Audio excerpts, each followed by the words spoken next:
Halo teman-teman, kembali lagi di channel saya Andreas Simbolon. Nah, untuk materi pembelajaran kali ini kita akan membahas tentang balance sheet scorecard. Nah, balance sheet scorecard ini terdiri dari kata balance sheet dan scorecard. Nah, ada beberapa pendapat tentang BSC, yaitu sebagai alat manajemen, suatu sistem pengukuran dan juga sistem manajemen kinerja yang mampu membantu sebagai organisasi untuk merencanakan, memfokus, dan mengelola strateginya, yaitu menurut Jenny Merman. Nah, ada juga yang berpendapat kalau BSC itu adalah suatu sistem manajemen strategik yang berbasis pengukuran atau measurement, menetapkan aktivitas-aktivitas dalam suatu strategi dan memonitor kinerja strategi tersebut dalam mencapai tujuannya. Itu menurut Robert Kaplan dan David Norton. Nah, kita masuk ke konsep balance sheet scorecard. Itu ada 3, yaitu balance scorecard ibarat instrumen. Nah, yang kedua balance sheet scorecard memandang ukuran keberhasilan, dan yang ketiga manajemen tradisional. Nah, ada juga tahap-tahap implementasi BSC, yaitu yang pertama visi dan misi, yang kedua tujuan, ketiga peta strategi atau dapat dilihat dari perspektif pelanggan. Nah, kemudian ada bobot atau disebut dengan tolak ukur, kemudian sasaran strategi, lanjut indikator kinerja utama, kemudian program kerja atau strategi inisiatif, kemudian target, selanjutnya skor, dan rekomendasi kebijakan organisasi atau disebut dengan RKO. Nah, kita lanjut ke tujuannya.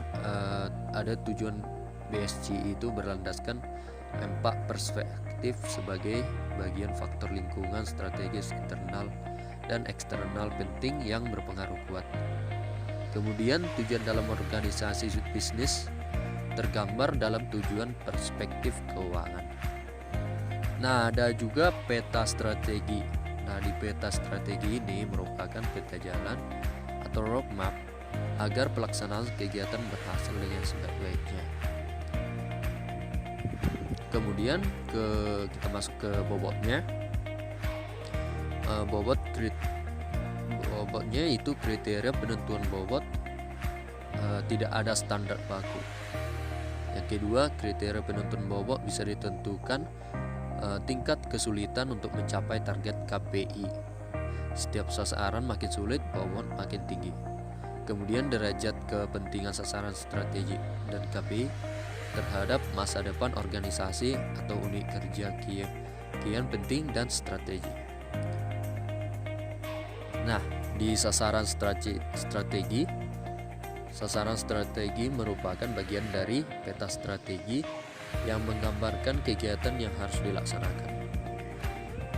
Kemudian ada tolak ukur kinerja, yaitu tolak ukur dalam BSC menggunakan indikator kerja utama atau disebut dengan IKU. Kemudian ada rencana tindak, program kerja, rencana kerja tahunan atau disebut dengan RKT, yaitu kegiatan untuk mencapai tujuannya. Kemudian inisiatif strategik merupakan rumusan kegiatan pencapaian tujuan sesuai misi dan berimplikasi pada pencapaian visi. Nah, ada juga rencananya yang ketiga, yaitu rencana tindak atau aksi dituangkan ke suatu format.